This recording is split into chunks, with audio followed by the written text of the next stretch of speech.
Chapter 12 The Purple Lady. July 10th, 5:45 p.m. at Maddox Base 7. Having debriefed the men, Mikhail was at home, where he sat down at his desk, letting his face fall into his open palms. He drew in a stressed breath, held it a moment, then let it out with a forceful exhale. Putting his hands down, Mikhail stared at the report on the e-pad for several seconds. He reached over to a blue button situated at the left side of the desk, pressed it for 2 seconds, then released it. A moment later, there was a gentle tap at the door glass, followed by Gloria opening the door slightly, then slipping through and closing it behind. Gloria now stood before the general, knowing that a short button press meant a minor task, while the longer press she had just heard meant more serious business that needed to be attended to right away. General Smith spoke in a calm but authoritative tone. Secure the residence. Send out a general message stating that the mole has been caught, but don't include any other information.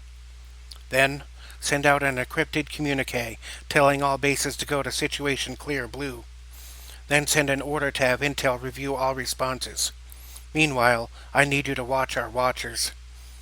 Once those measures are in place, prepare the celestial pod. There are answers I need to seek. Going into Situation Clear Blue meant to be on the highest alert level while not giving away any signs of being on alert, instead making everything appear to be more lax.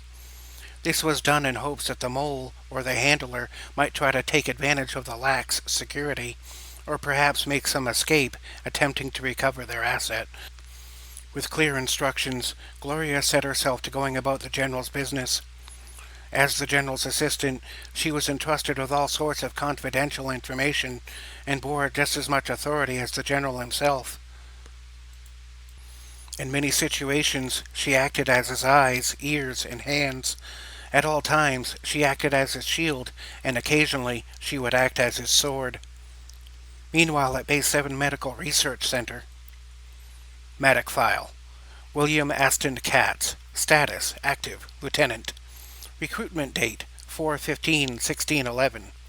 Chronological age: 461. Physical age: 62. MOS: Medical Research Overseer. Other skill sets: PhD in General Medicine, Pharmacology, Clinical Psychology, Genealogy, Anthropological Evolutionary Psychology, and Computer Science.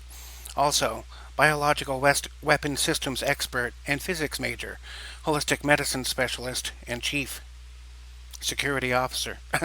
Medical Officer. Noteworthy mentions: spent 20 years at a Buddhist monastery as a young man, has written several books on Eastern spirituality and the overlap with Western religions. First Western doctor and medic to incorporate spiritual principles into medical treatment programs.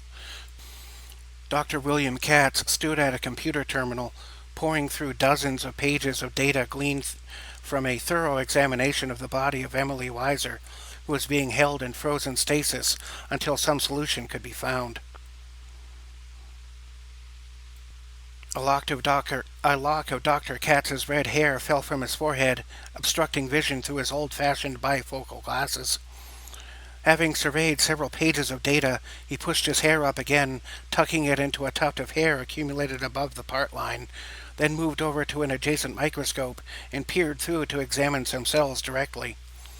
Looking through the microscope, he reached down to the desk surface to pick up his cup of tea. Just as he did, he received his text from his work phone in his lab coat pocket, which startled him, causing him to knock the cup of tea over. Taking in a breath and ignoring the spilled drink for now, Dr. Katz reached into the pocket of the jacket worn over his dress uniform to address the text. It was from the administrative worker, Glenda Griswold, a one-woman army who handled technical, financial, and labor issues involved with the keeping of a state-of-the-art medical facility running. The text said, "Warrant Officer James Battalion is here to see you." Nodding to himself, Dr. Katz sent the reply, "Send him in." After putting the phone back into his pocket, Dr. Katz wadded up a bunch of paper towels from the dispenser over the sink and cleaned up the spilled tea. A moment later, there was an enthusiastic knock at the door. Dr. Katz called out, "Come in." James, A tall and lanky, blond young man poked his head through the open doorway with an inquisitive smile. Acknowledging that Dr. Katz had seen him, he then stepped fully into the room. Dr. Katz grilled James playfully. "What took you so long? You getting old or something?" James smiled sarcastically. "I had to take the car home first, and you're welcome for the tea." Dr. Katz looked about and implored, "Tea?" Suddenly there was a huge gust of wind, sending all the papers and all the very light materials in the room fluttering into different directions. James stood there extending a hand with a cup in it and said, "Tea!" As Dr. Katz reached out to take the paper cup, a paper landed on top of James's head, causing both of them to chuckle lightly. A second later, there was a second burst of wind, after which all the papers had been stacked up into one neat pile. Dr. Katz stood with his right hand on his hips and an odd smirk on his face. He let out a small sigh and shook his head slightly.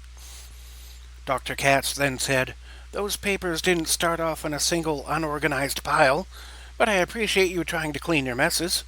James answered, "Well, at least I knock now. Anyways, what you need me for? I'm no doctor." Dr. Katz responded, "True, but as a scientist you may still be of some use here." Pulling out an office chair, lifting a leg over it, then turning it backward before sitting in the chair, James sat down, leaning on his crossed forearms. "So what's up, Doc? I'm all ears." Dr. Katz stared disapprovingly at James for making such a reference during such a serious time. "That's not really funny."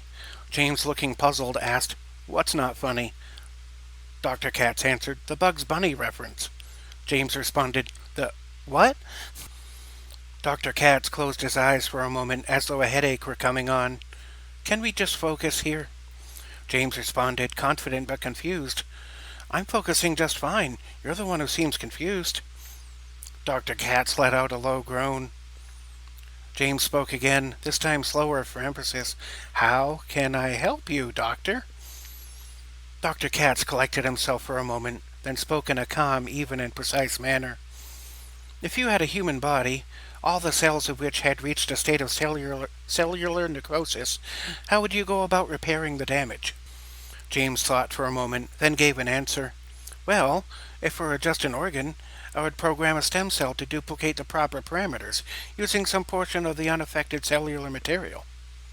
Dr. Katz then inquired, "But supposing this was an entire body, with no salvageable cells, what then?" James paused for a moment, then something occurred to him.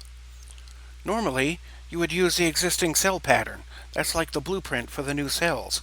The stem cells just provide the raw building blocks.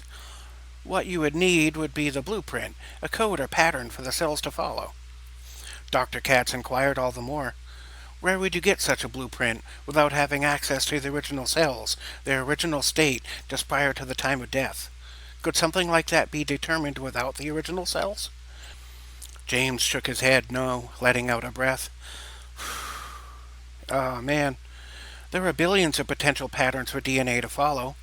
Trying to guess or recreate that kind of information is far beyond the mental faculties of a human being to accomplish." Dr. Katz, sounding a bit deflated, asked, "So, without original materials, we can't tell stem cells what to produce. So we don't—" James interrupted the thought. "Without the pattern of a viable living cell, we would be lucky to recreate a single attribute without some kind of roadmap. A machine could do it, supposing it could get access to that kind of information. We can normally direct DNA, but necrotic DNA is a different story." Dr. Katz continued, thinking out loud. "I don't suppose nanites could use stem cells to repair necrotic cell tissue." James shrugged slightly, tilting his head to one side. "Not exactly, but you could replicate necrotic tissues to copy." Dr. Katz dropped his cup of tea on the floor. "Necrotic tissue." James stared on, looking confused. "Huh?"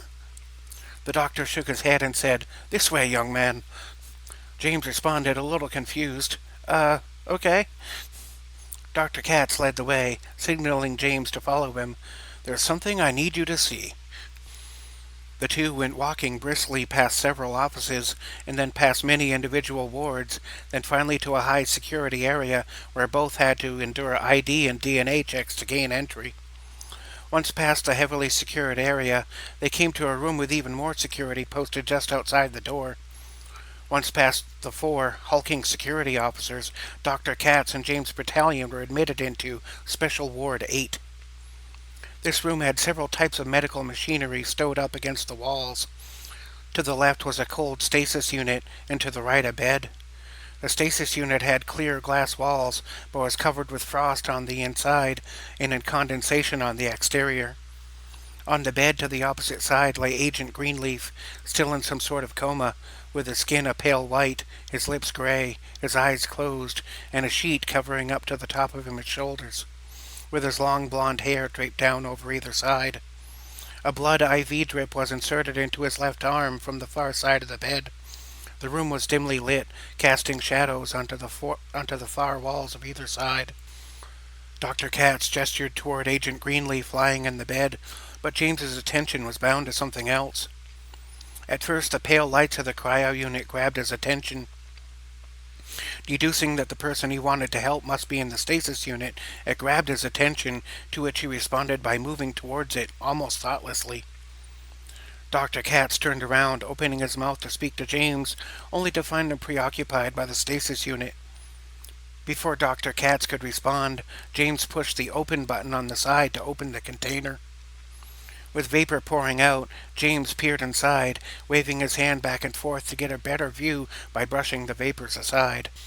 Upon finally getting a better view of Emily's nude, lifeless, and badly disfigured body, James found himself just staring at first, until a sickening sensation came over his body, making him realize he was about to vomit. Dr. Katz saw this reaction, and thinking quickly, picked up a small metal trash can. James turned around to attempt running out, only to be presented with the trash can, and then started immediately vomiting into it. As James retched and spewed, Dr. Katz pushed the opposite button, causing the automated door to close again. James spoke in a tense tone. "I think I'm..." As he started to spew a second time, Dr. Katz put a hand between James's shoulder blades, intending to comfort him the way you would a small child that was feeling ill.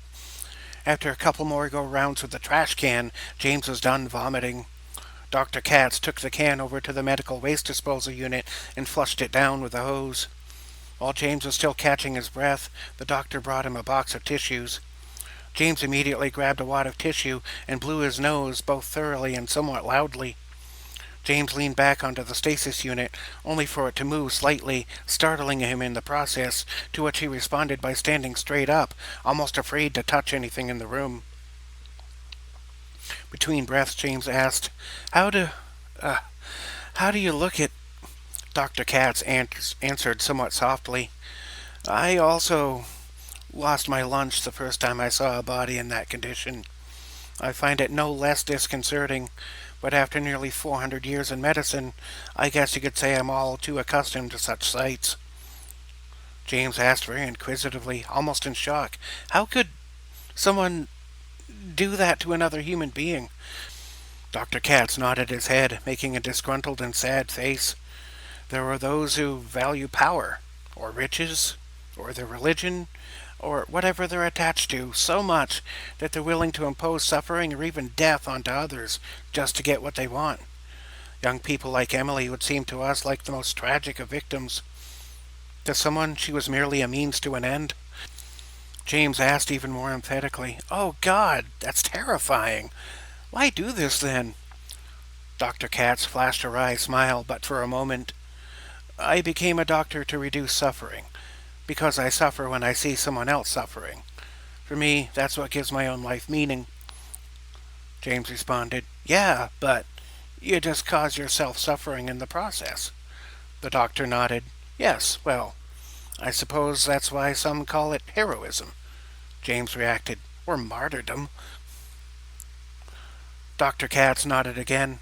"Maybe I just feel better if I can help others feel better." The two stared at the floor for a moment, perhaps in thought.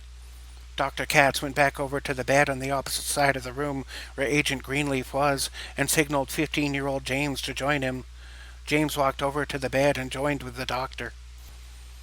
Looking down over Agent Greenleaf from the head of the bed, Dr. Katz used his open hand to point to the specimen to be observed.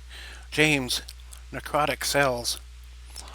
After gesturing in the direction he wanted James to look, the doctor retrieved a medical scanner from its hanging place on the wall and handed it over to James. James stared at Agent Greenleaf for a moment, but could see the scanner out of his peripheral vision.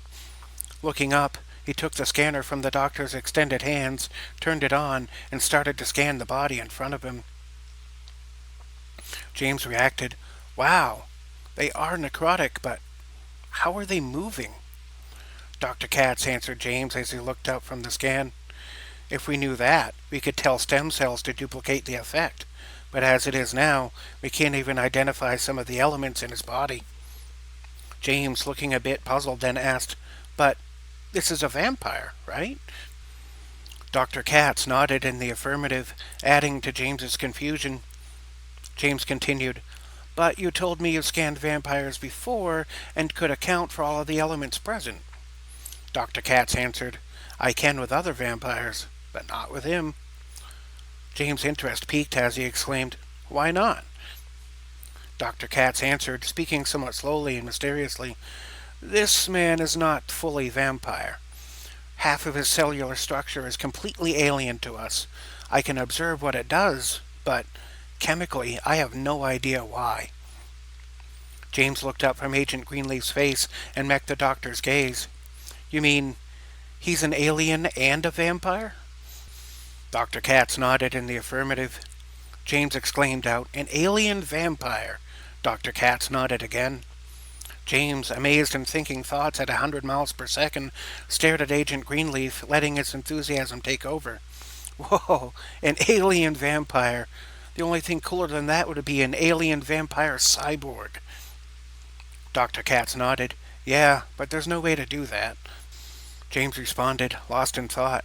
No, not this way. You couldn't turn the alien vampire into a cyborg because his physiology would reject the implants. You need to do the opposite. Dr. Katz inquired. The opposite? James responded excitedly. Yeah, just take the necrotic tissues, add fetal stem cells, and have nanites tell them what to do. The doctor inquired more earnestly. How can we program nanites to direct tissues to do something if we don't even know what they're doing? James responded very matter-of-factly. Nanites don't need to know what anything is, or what it's called, or how it's done. They just need to see it, scan it, and copy it. The doctor inquired with a very serious expression. In a more serious tone, James, what do you mean? Are you saying we could do that? James answered enthusiastically. Sure. You could just program the nanites to copy part of the pattern, or the whole pattern. You could even use them to program traits. Dr. Katz's tone became very serious as he walked over to James and grasped both of his shoulders. James, I need you to really pay attention here. Look at me. James nodded, sensing the seriousness in the doctor's tone. Dr. Katz continued, We have a corpse in a freezer. We have men that have killed for a chance to rescue her. Another may have given his life to rescue her, and thousands of lives have been lost in the fallout. I have 24 hours to tell an angry, grieving man either that his daughter is dead or that we can save her, and I don't want to give a grieving father false hope. Are you sure this can be done? I mean, really, really sure. James nodded, silently at first, hesitated a moment, and then answered, Yeah, we can. I mean, the nanite count would have to be roughly 1% of the number of cells in a body. The average human body has about 37 trillion cells, so to be on the safe side, rounding up, that would take about, say, 400 million nanites. Dr. Katz implored all the more. Would you be able to make that many? Is that even possible? James thought for a moment. Well, we have 100,000 in the lab right now. With access to the proper materials, each can duplicate itself within an hour. It would take about 12 hours to build that many. Dr. Katz exclaimed, James, you genius! James responded, lost in thought. Yeah, but how do you get fetal stem cells? Dr. Katz paused a moment to recollect, then spoke. According to the report I read, the father, one Stanley Weiser, provided a frozen canister to the team so that they could track Emily's DNA in order to rescue her. It should be in the medical bay of the Mach 337. James, can you... Before Dr. Katz could even complete the request, James went zipping out of the room to fetch the item in question. Using his ability to change the pace at which he experiences time, James was able to appear to others as though he were moving with super speed. From James's perspective, it was as though the world around him moved slower the faster he ran or moved. His ability to change the pace at which he experiences time was an unforeseen side effect of a procedure meant to speed up and strengthen his very weak immune system that he was born with. Now he never got sick anymore, could manipulate time to move relatively fast, had exceptional intelligence, and ADHD, with extra emphasis on the H. Moving at times as fast as 100 miles per hour on foot, he reached the submarine port within just a few minutes. He came skidding to a stop just outside of the security perimeter around the harbor. Nearly tripping over his own feet as he came out of his speed mode, he reached into his left breast pocket and produced his Matic ID. A quick retina scan later, the security officer in charge pressed a bit. "Your identity checks out, but we weren't informed of any arriving parties. What do you want with the harbor, and on whose authority?" Just then the security officer's phone rang. Seeing the number, he excused himself for a moment. He nodded, said "yes, sir" a few times, then made his way back to young James. The security officer spoke to James. "Lieutenant Katz called, and I can clear you, but a Stanley Weiser already came by and took something from the medical bay of the Mach 337, if that's what you were looking for." James asked, "A metal container of stem cells?" The security officer replied, "I don't know what was in it, but it was a small metal container of some side. He said he was going home to make things right." James zipped away, then stopped at a bench just outside the harbor to catch his breath. Getting his wind back, he took out his Matic phone and called Dr. Katz. Barely back in his office at the hospital, Dr. Katz answered the phone. "Found it already?" James answered, somewhat exasperated. "No, he already came by and got them. Said something about going home and making stuff right." Dr. Katz replied, somewhat confused. "Well, that doesn't sound right, unless Stanley doesn't believe." "Shit, James, you have to get to him as fast as you can, before it's too late." James countered with another question, still confused. "What? Why? Or where?" Dr. Katz spoke quickly and with urgency. "Stay on the line, I have to make a call." James responded fairly calmly. "Okay." James waited as Dr. Katz made the call. Less than half a minute later, the line was picked up again. Dr. Katz spoke again with the same urgency. "Listen, Jimmy, Stanley isn't picking up the phone, and I think he plans to kill himself. Guest Building 2, room 109. Get there, now!" James blurted out, "Shit!" startling a soldier passing nearby. Summoning all of his energy, James ran to the guest building as fast as he could. The world went by in streaks of blurred light, and he got a little more lightheaded with each change in direction. His shoes left flame behinds at the point where normal matter and chrono-stimulated matter collide as he crossed over a vacant lot at speeds well in excess of 400 miles per hour.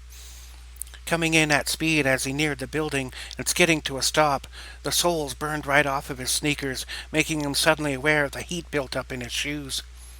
James danced around and flailed awkwardly as he stomped his feet to put out his flaming sneakers, with the bottom of his feet cut and burned from skidding to a stop on the concrete.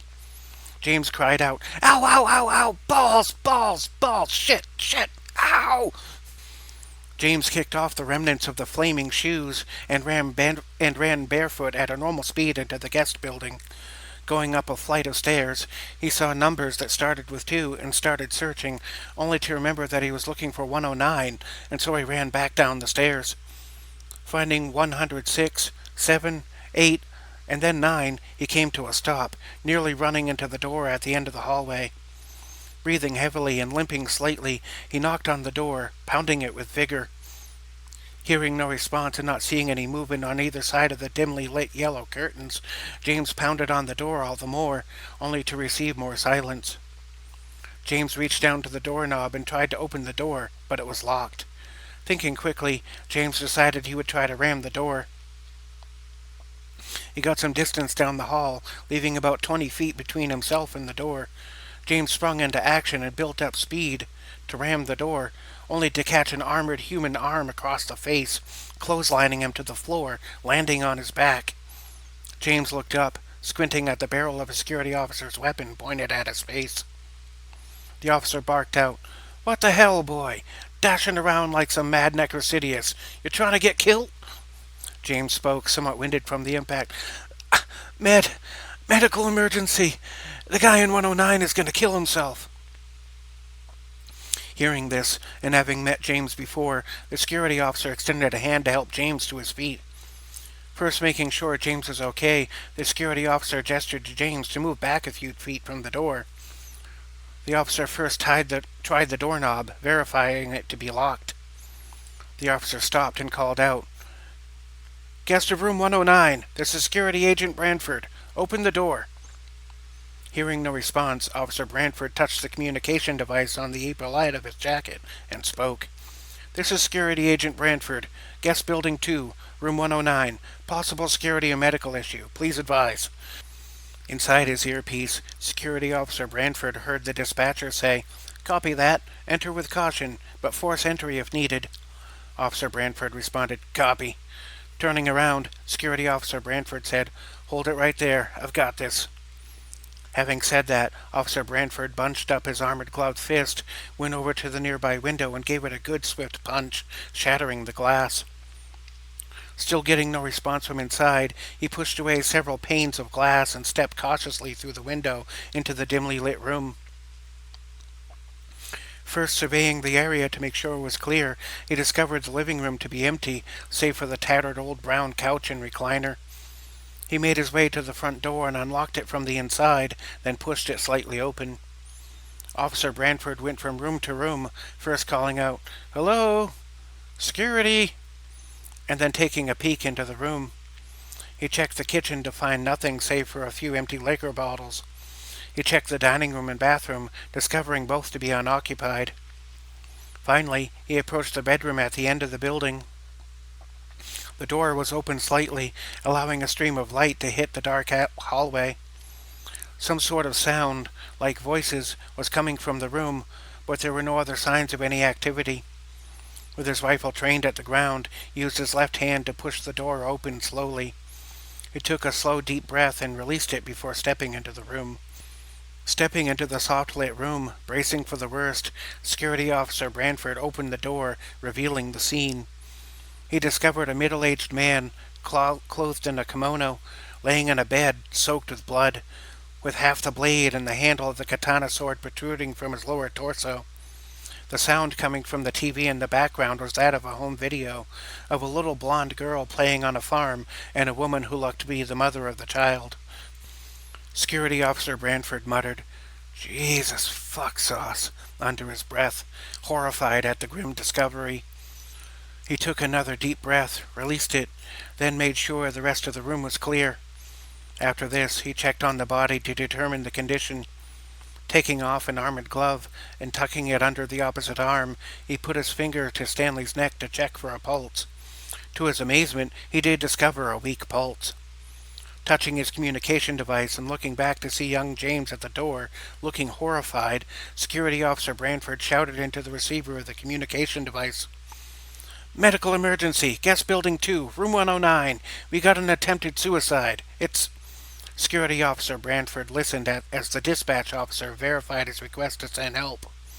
The officer went and checked the pulse again, sweating nervously, but doing everything possible to keep his composure.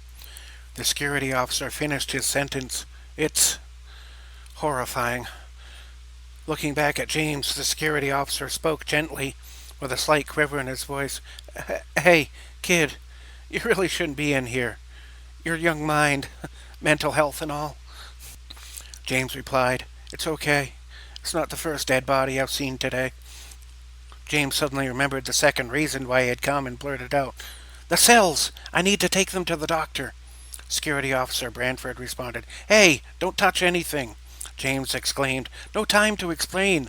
James started to zip about, looking for the container, and discovered it on the edge of the bathroom sink with the lid open. Not sure what to do, he slipped the cover back on, held it firm in his right hand, and went zooming out of the building, heading back to the medical center. Less than a minute later, James arrived at the medical center. Not even bothering to check with security, he zipped straight through a frozen medical stores, made sure the lid was secure on the container, and put it in the back of the unit. A klaxon alarm went off as James blew through security, but Dr. Katz knew what was going on and used the PA system to give security the directive to stand down. Dr. Katz burst into the medical storage area. "James Herbert Battalion, what are you doing?" James replied, between huffs and puffs, "I got the cells. It was open, but some are left in the container. So I put it in cold storage. But the guy tried to kill himself before he got there. The medics will be here any moment." "Bollocks!" Dr. Katz exclaimed. Then he gave James a nod, affirming he had done the right thing, and moved hastily to the emergency ward. Just then, Dr. Katz received a shrill tone from his emergency beeper, affirming that a patient in danger was on the way. He quickened his pace to the emergency ward, preparing himself and the room for whatever sort of medical emergency he may be confronted with, but knowing that he had spoken to Stanley earlier that day and had been under the impression that he was not suicidal. This raised doubts in the man, who started to question whether he had missed any signs, or some people just hide their despair really well, or just need time for it to catch up to them. Clearing his thoughts, he heard medical staff wheeling a stretcher down the hallway to the emergency ward. He instinctually ran straight for the sound of the arriving emergency personnel. Back at the general's home, Mikhail made his way out of the office and down the hall past the living room. Going to the smaller dining room just off the kitchen, he walked briskly to the table, which had a single white rose in a clear vase.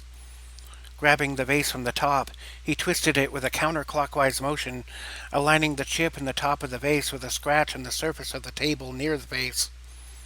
He next rotated the vase clockwise, aligning it with a second mark on the table, then back to its original position. As soon as that had been done, and he took a step back, the ceiling opened up as the table and an oval-shaped portion of the floor rose up, revealing an elliptical metallic cylinder. It appeared smooth, but when Mikhail pressed his open hand to the front of it simply phased away, revealing floor with an attached pedestal and two buttons. Stepping inside the tube, Mikhail pressed the bottom of the two buttons and turned around to face the opposite doorway. A few seconds later, the cylinder wall reformed, and the whole unit sank back into place, returning the dining room to an ordinary-looking state. The floor of the cylinder and the attached pedestal sank deep into a long shaft, going on for nearly 100 feet. The elevator floor went past the cylinder walls and continued its descent, with no physical object supporting it from any angle, moving about the same speed as most freight elevators. With only a pale light having no visible source illuminating Mikhail's face, everything else around him was in complete darkness. The platform descended for nearly a minute before reaching the bottom. Upon touchdown, there was a slight mechanical clunk that echoed all around, followed by a pair of lines of purple runway lights leading to something about 60 feet away. Mikhail walked the path of the lights in otherwise total darkness, with his face still illuminated. When he arrived at the end of the two sets of lights, an elliptical circle about 15 feet long and 10 feet wide, followed by several metallic surfaces in a horseshoe shape, becoming illuminated by some invisible overhead light source. Above the short horseshoe-shaped wall was a similarly shaped table with several bits of alchemical equipment resting on the surface. There were burners, plates, glassware, tubes, mechanical torches, a metallic sink with a faucet, and what appeared to be a stainless steel mini-fridge. Mikhail opened the metallic fridge-like box, revealing several glass containers which held plants, insects, animal parts, and various other ingredients with alchemical properties conducive to the task performed in this room. Mikhail reached into the sink and retrieved a large glass set of mortar and pestle. Grabbing a pair of metallic tongs from the sink also, Mikhail used them to grab 3 containers from inside the metallic box, one about the size of a coffee cup and 2 about half that size. Mikhail opened each container, dumping the contents into the pestle. First some dried corneas leaf from Tarathar, and then some crimson stardust from Etheria, the rarest of the four ingredients. He removed a purple mushroom with red spots from a container, the chronochloria bloom from Uvaria, and grabbed a knife from beside the sink, then chopped up the mushroom into pieces no bigger than a thumbnail. He then added the chopped mushroom, took the mortar, and started to grind up the mixture. He ground at it for several minutes until it became a pulpy mass of small chunks. Mikhail then used the tongs again to retrieve a vial from inside the fridge. He popped the cork off and dumped in a vial of blood, completing and specifying the mixture. Mikhail churned up the whole bunch of ingredients, added a measure of purified water from a cup, then dumped the whole mixture into a beaker to be placed over a flame. The flame was activated with the touch of a surface next to the sink. Mikhail positioned a metal grill over the flame, placed the first beaker onto it, then connected a tube to the specially fitted cork, which he added over the top of the beaker. He then positioned the opposite end of the tube over an empty container at a lower elevation. Within little time, the mixture began to bubble and then went into a vigorous frenzy of boiling. Within mere seconds of the vapor passing through a device in the middle of the tube, the materials left behind started to shrink and wither, while a pure liquid came out the other end and drizzled into the opposite container. This process created 6 ounces of a magenta-colored liquid. It was still bubbling from the heat of just having been boiled rapidly. Examining the mixture and finding it satisfactory, Mikhail again grabbed the tongs and used them to place the glass of liquid into the metallic box. He closed the door, counted to 10, opened it again, then retrieved the mixture, which had in that time cooled down to nearly room temperature, with the slightest film of ice over the top. Mikhail held the glass container, turned around, and walked backwards into a narrow portion of the horseshoe-shaped platform. The floor behind him opened up, revealing a rising metallic chair with a hole in the bottom leading into a tube and an upside-down bowl-shaped dome with an articulating arm at the top of the chair. Mikhail held the glass of liquid in his right hand and used his left to loosen his belt, thereby dropping his pants to the level of his knees. Sitting down in the seat, he reached up and pulled the bowl to just over his head. He paused a moment, took a deep breath, held it, then guzzled down the liquid inside the glass container. He leaned over, set the glass on the floor to the right of the chair, then used both hands to affix the dome so that it covered his head. Reaching up to a strap, he pulled the strap down and secured the straps on the strap running under his chin to keep the device securely fastened to his head. Mikhail closed his eyes and took slow, regular breaths. He abandoned all thought and kept his mind empty. The device on his head started to emit a faint purple light as it interacted with the alchemic mixture starting to course through his body. The whole room started to take on a purple hue. Mikhail stopped focusing, just allowing himself to be. Darkness, emptiness, nothingness, and non-being came over him. Every stray thought, feeling, and sensation spiraled out into nothingness, and yet there he was. As the being of non-being took over, he felt himself rocketed out into space, moving past whole universes, entire dimensions, and any concept of locality. Every pinpoint of reference elongated into a stream, which faded into everywhere and became the central locus of all being within the state of non-being. Moving at infinite velocity, even the non-being was left behind, until all was experience with no sense of the experiencer. Infinite walls, floors, and ceilings of faces, which faced in every direction, became all of being in itself as he joined with state, becoming it, directionless, undefined, non-localized, and without form as he became them all across all of infinitude, non-localized and without form, and yet being nothing at all in the independent sense. The experience reached for the infinite span of itself, finding only more and more non-duality within its own infinite nothing. Rather than one having the experience, he was the experience, and the experience was of the infinite nothing that constitutes the states of being and non-being. The entirety of that became a point of purple light, as far off and as tiny as a point of light can be seen. The point of light became the new reality, redefining the experience itself. A new viewpoint formed outside of the experience so as to point to it. Michael became that new experience, gazing upon the light, but at first without sensing any distinction between it and himself. The closer the point of light became, the greater the distinction between himself and the point became. At long last, Michael regained awareness of the story of himself as a separate entity than the light. Closing in on that concept, the point of light started to take on a size, a shape, and a distance. As the form gained boundaries, all outside of that boundary faded into nothing. The formless gained resolution and became the silhouette of a female humanoid. The dark form emitted a magenta light, then started to take on a purple glow.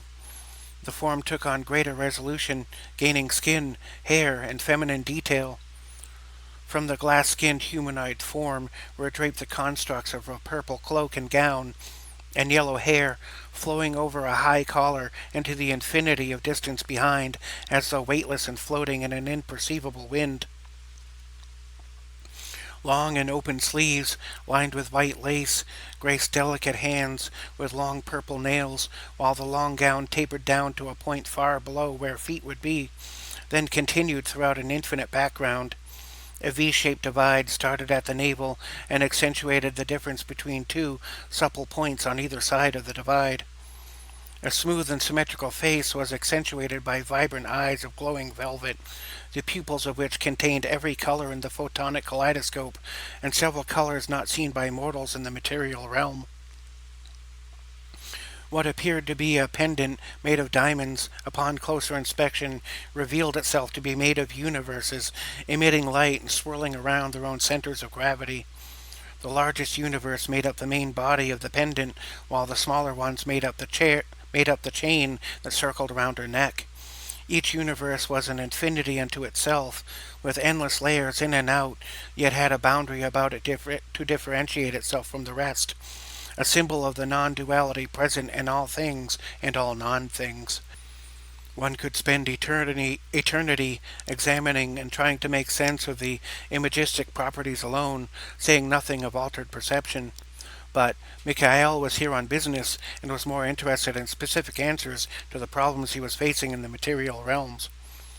The very sight of such a creature was enough to cause Mikhail's mortal body to experience both anxiety and orgasm, while his bowels simultaneously relieved themselves to make room for the alchemical mixture to continue to act. But he was here with a purpose, to find answers. Regathering the idea of himself to himself, he spoke to Sebabantine, the arch-celestial avatar of the construct of time. "Great Lady of Time, I beseech you, grant me the answers I seek." Sebabantine's gaze met with Mikhail's as he lifted his eyes to look upon the arch-celestial space. Upon eye contact, the experiences became one. Mikhail's locus of experience met with Sebabantine's, allowing Mikhail to ride the stream of time with her as the conduit. Sebabantine's thoughts became a roaring narrative within Mikhail's experience of mind. The noise and static were overwhelming. As the experience of sound accumulated and seemed to peak, the tide rolled back, rumbling and acquiescing to the resonance of a small stream. Now locked into the same local boundary, Mikhail and Sebabantine inhabited the same locus of experience and a projection similar to matter, and could communicate using speech and words. Sebabantine spoke through mind, projecting sound, though not speaking, as though a form of spiritual ventriloquism. "The universe that calls itself Mikhail. What is it you seek from the divine?" Struggling to hold focus, as though in a lucid dream, Mikhail responded, "The plan. Something is wrong. Changes have been made." Sebabantine's face grew stern as she spoke. "The pulling of threads has nearly unraveled the entire skein. Merely a few more adjustments may tear the fabric asunder. The future is yet death. War shall ravage the lot of Mer and Holon until final destruction before the next aeon." Mikhail struggled to hold on to his thoughts. "I feel... No, I need to know. I need to know what is twisting the minds who wage war and those who wield philosophy as violence." Sebabantine's face changed to a dimly sad expression as she addressed Mikhail's query. What at one level seems like disorder is at another level entirely arranged. It is that which is arranged that now causes chaos. Mikhail felt his experience giving in to emotion and struggling through it. He spoke. So angry! Gotta. No. I don't care! No, no. I don't understand. I don't.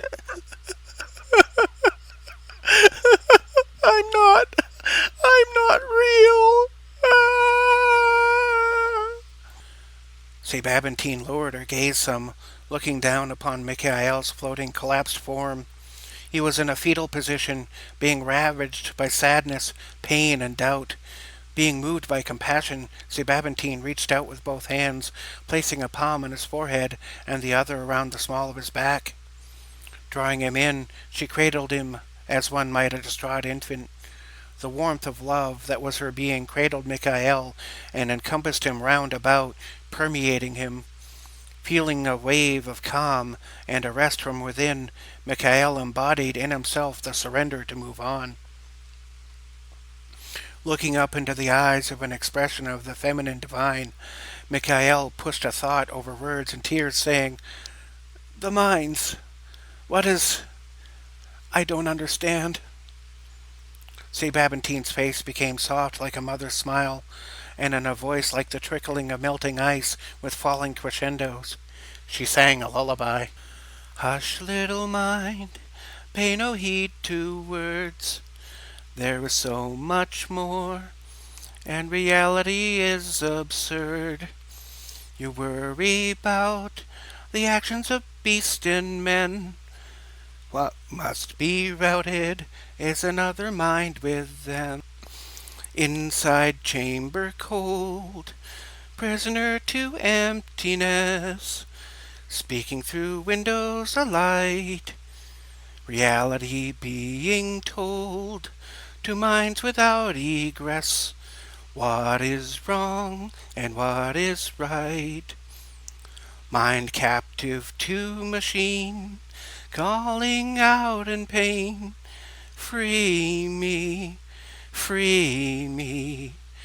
Weaponized mind unseen, harvesting all like grain, unto war and pain, a stranger with thee.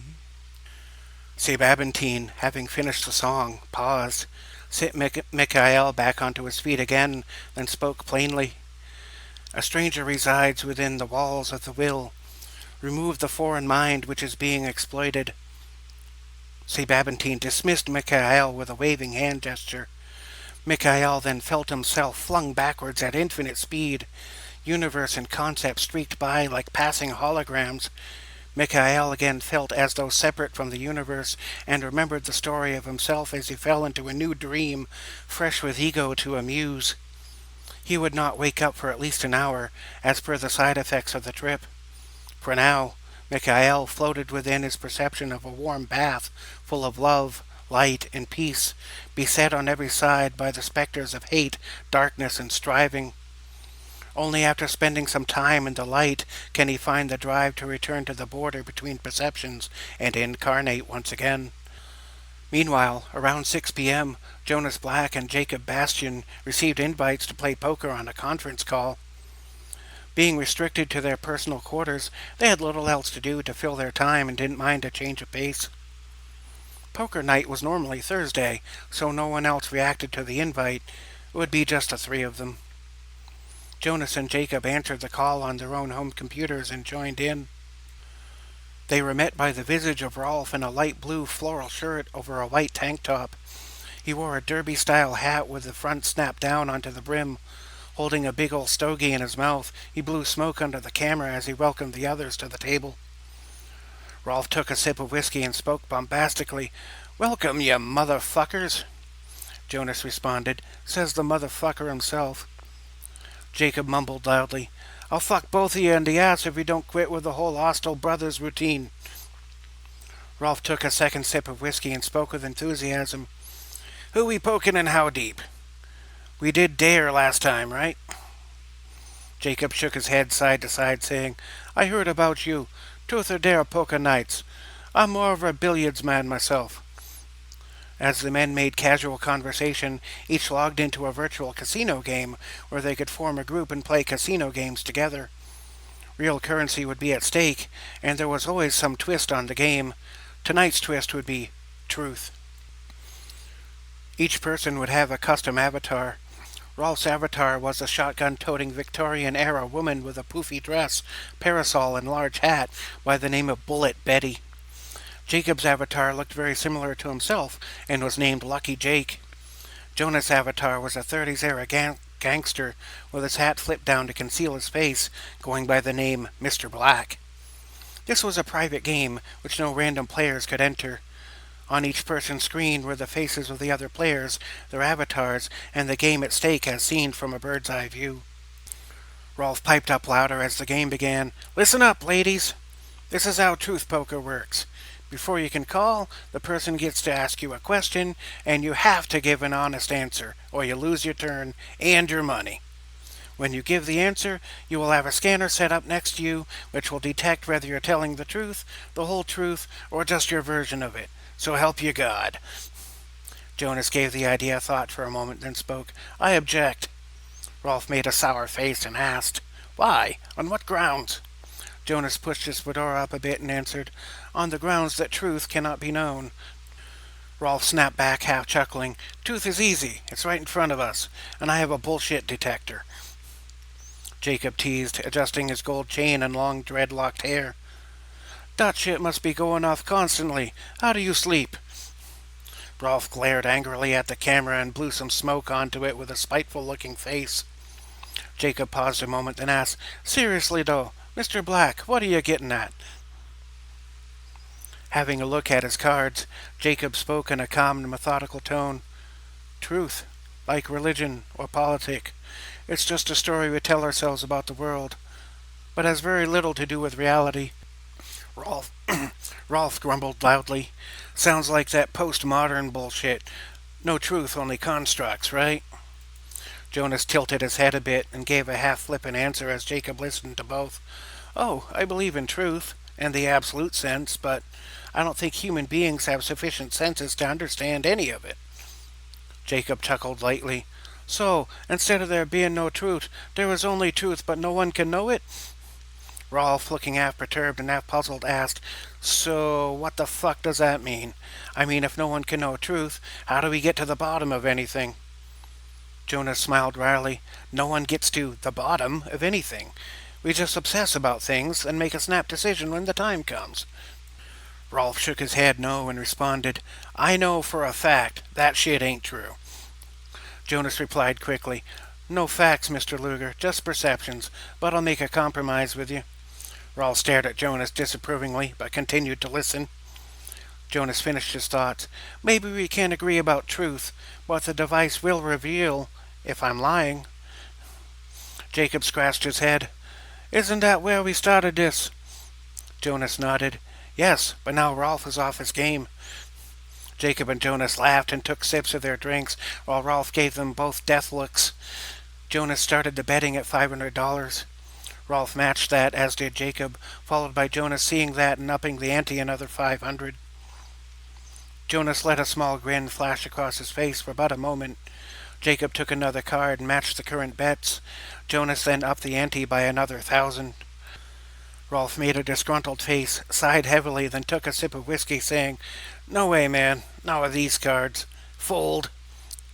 Jacob chuckled lightly, then responded, "Okay, Mr. Black.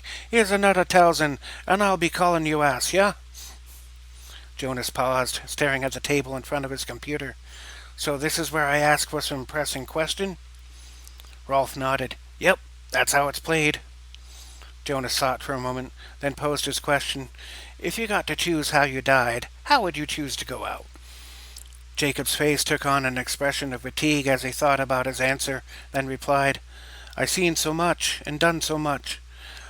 Nothing special for me. I'd be happy to just go in my sleep, yeah? No pain, no drama. Just goodbye, old soldier. Play taps, chuck me in the ground, then start looking for a woman to help you repopulate the dying planet." No alarms went off in response to Jacob's answer. Jonas revealed his cards, also revealing that he had been bluffing.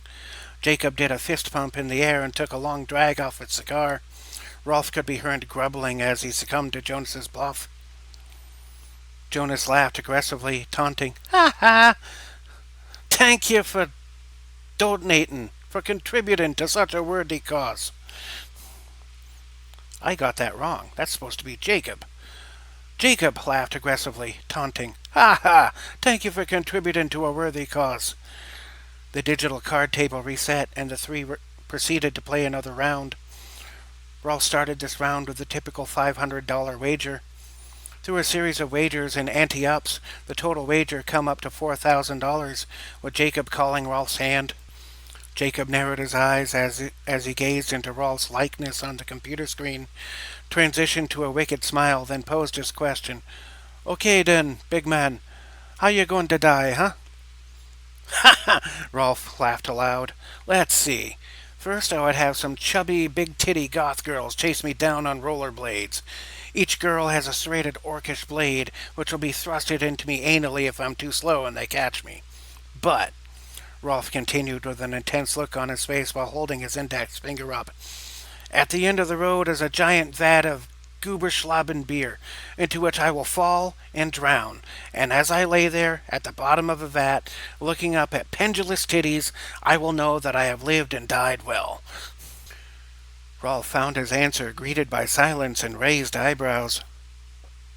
After an awkward silence, which seemed to go on for several moments, Jacob burst into laughter. "You crazy fucker." Jonas just nodded his head, yes, smiling and stretching out, raising his hands above his head with clenched fist and yawning slightly. Several more turns passed, and after several antes, Rolf found himself in a situation to call Jonas's hand. It seemed that it would now be Jonas's turn to express his thoughts on dying, but he waited for the question nonetheless. Rolf took yet another sip of whiskey from his third glass, let out a massive belch, then lit up a wide cigarette with a splint-style lighter. Taking a deep drag and letting the smoke roll out, he asked, "So, Jonas, what the hell was that in that text you and Dr. Stanley were making sure I didn't see?" Jacob interjected, "Hey, maybe this is not the time or the place to be discussing that, huh?" Rolf barked out, "Fuck you, Jacob. I asked the pedo killer a question." Jonas reacted with almost as much vitriol. "I didn't kill your goddamn daughter, Rolf." Rolf and Jonas started escalating, with Rolf saying, "You diverted the train and you caused the explosion. You murdered my little girl." And with Jonas raising his voice to keep up, "Why in the fuck was your daughter at an abandoned train station? Fucking father of the year over here." Jacob attempted to defuse the situation to absolutely no avail. "Come on, you fucking idiots. Can we even enjoy a downtime? What the fuck?" Rolf bellowed out, "I swore a blood oath to kill whatever motherfucking psycho killed my baby." No one thought to observe that Jonas's lie detector was not going off. Jacob continued to attempt to defuse the situation, only for Rolf to redirect his anger at Jacob. While they screamed at each other, Jonas took out his phone and started to bring up the text on his phone. Pulling up Dr. Katz's findings, Jonas raised his phone screen to the camera, showing a report implying that Sarah's DNA was at the scene, on a syringe, but with no evidence of a body having been left behind. Nearly shoving the phone straight into the camera, Jonas barked out, "Just read this, you fucking psycho." Rolf squinted some as he leaned into the screen to read the report. Rolf growled out, "What the fuck is this shit?" Jonas added, "There's more. Look." Making the screen scroll by, Jonas landed on the page showing how there was also a set of fingerprints. Fingerprints confirmed to belong to an ex-member of Matic, who reportedly went rogue but was never captured, less than a year before the incident with Rolf's daughter, Sarah. The other set of prints and DNA belonged to one Chance Randall Tinkerman, a man with whom Rolf also had a deep rivalry. Chance had been presumed dead as the result of an explosion that occurred when the rogue hunters, of whom Rolf had been a member, were attempting to take Chance into custody for going AWOL. However, this document seemed to suggest that Chance was still alive, based on a syringe being found with his prints and DNA being found at that time. Rolf read all this, grimacing in anger the whole time. Rolf bellowed out, "What the fuck? Is this shit true?" Jonas let out a stressed-sounding exhale before speaking. "This Chance guy. He seems to have been there before the train arrived.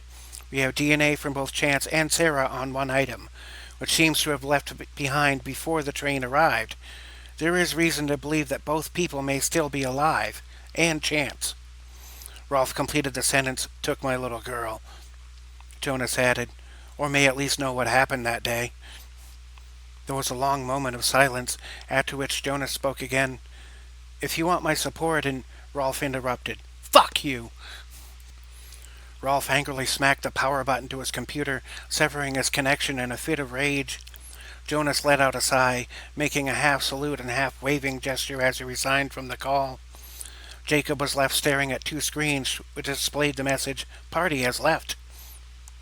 Rolling the cigar around his mouth, Jacob muttered to himself, "What the fuck was all that shit? Any sane people left anymore? Guess I got to finish this brandy myself." Jacob made his way over to his reclining chair, picking up a remote, put on some music with mellow sounds, and plopped down into the chair. Leaning the chair back, he turned up the volume, took a sip of brandy, and let the music wash over him. Jonas let out a sigh, turned his computer off, and stood up from the office chair in his quarters. Passing by his dread happenings and Pink Floyd metal concert posters on either side of the doorway to the restroom, he walked to a small cushion on the floor of the bedroom. Most officer quarters were only a little bigger than those of NCOs, but still consisted of a small bedroom, a dining kitchen room, and a small bathroom with a shower. Only those ranked higher than captain would get the added luxury of a spare room which could be used for whatever purposes were deemed appropriate. The computer was kept at a kitchen table. On the right side of the bedroom was a very narrow mattress. On the left was a cushion for spending time in seated meditation. Jonas sat on the cushion in lotus position, pulled out his phone, put on some serene music with waterfall sounds, put his headphones on, and rested his hands on his legs. Closing his eyes, he focused on his breathing and identifying each thought or feeling that went by in his head, and then flowing by and letting it go. This is one of 3 types of meditation Jonas used. Whether in peace or when emotionally disturbed, such as now, with anger aimed at Rolf's behavior. As each thought came up, Jonas refused to identify with it. In his head, he kept repeating the mantra, "I am that I am." This practice would leave Jonas feeling very grounded, but tonight would be used to alleviate anger and get some sleep. Rolf screamed, "Motherfuckers!" Rolf kicked the computer chair across the room, sending it flying toward the rear bedroom wall. The impact of the chair cracked the plaster above the headboard of the bed. The chair bounced off the bed, knocked over a lamp, breaking the bulb, and then came to a rest on the floor, having landed on its side. Stepping in a huff with clenched fist toward the door, he stopped to swipe a set of keys from the wall next to the front kitchen door. Barely turning the doorknob, he gave the door a swift kick, smashing it open and damaging the upper set of hinges so that the door fell open at an angle. Seeing the door unable to stand up to the impact, he became even angrier and gave the door another swift kick, knocking it off the hinges completely while splitting the main body of the door into 2 semi-even halves. Stepping out into the parking lot, barely looking back as he left the smashed door wide open, Rolf made his way shuffling over to his 1970 Daimler Piranha, which was yellow and with black side stripes, dashed at the back. It was equipped with a 550 Super 8 sporting 3 tri-barrel commando carbs, connecting to a column-mounted 4-speed manual gearbox, all of which were options on an Imperial Club Racer model of this car, of which only 400 were ever made. Also heavily modified, mostly towards better handling and braking, this was Rolf's favorite of over 2,000 personal vehicles. He had owned it since it was new back in 1970. Fumbling with the keys some, Rolf stooped down and unlocked the driver's side door. The car's alarm started blaring, startling Rolf at first, as he in his huff of fury had forgotten about it. Taking hold of the fob, Rolf pressed the cancel button to turn the alarm off, then twisted the key to unlock the long, heavy door. Rolf eased himself into the ratty old torn leather seat, then lifted his feet and swiveled them into the car. Rolf first rolled down the crank-powered window, then pulled the door inward, letting the bulk of it simply fall into the closed position. Rolf inserted the key into the ignition of the column, pressed the gas pedal 3 times, then twisted the key forward. Within just a few revolutions of the starter, the engine roared to life, sounding its roar cry out in a straight-through racing-style exhaust.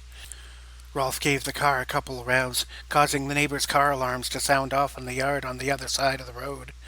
Engaging the Daimler Piranha's reverse gear, Rolf pressed down the throttle about a quarter of the way, causing the rather wide rear tires to squeal smoke and leave rubber behind and a pair of C-shaped marks on the pavement. Dropping the shifter down into first gear once he was out of the driveway and facing the direction of the flow of traffic, Rolf mashed the gas pedal to the floor. The engine revved up sharply, sending over 800 pound-feet of torque to the rear wheels. The front wheels lifted up off the ground by a little more than 6 inches as the rear tires both propelled the car forward and left streaks of burnt rubber on the asphalt about 20 feet long. The front end slammed down, then bucked up a couple of inches again as Rolf changed up to second gear, mashing the throttle down a second time. Rolf ceased hard acceleration at just under 80 miles per hour, still in second gear at about 5,000 RPMs. Changing to fourth gear, Rolf cruised the car down narrow residential roads at just under 80. Leaving the residential area and going onto a ramp, Rolf drove under the outer highway encompassing the base within the dome. Letting out a sigh and relaxing some, he fished into his shirt pocket and took out a cigarette. Holding the wheel with his right hand and putting the lighter to the cigarette with his left, he kept his gaze forward down the road. As Rolf flicked the lighter, in the glow of the flame, he saw a face in his rearview mirror. Startled, but also out of reflex, Rolf produced a pistol from his belt-mounted holster, spun around at the waist and pointed the gun, only to find that nobody was there. Aiming the pistol at seemingly random spots in the back of the car, Rolf found nobody back there. He let out a sigh, dismissing what had happened as a trick of the mind. Still holding the gun, Rolf returned his attention to the road, but with his right arm still wrapped around the seat's headrest.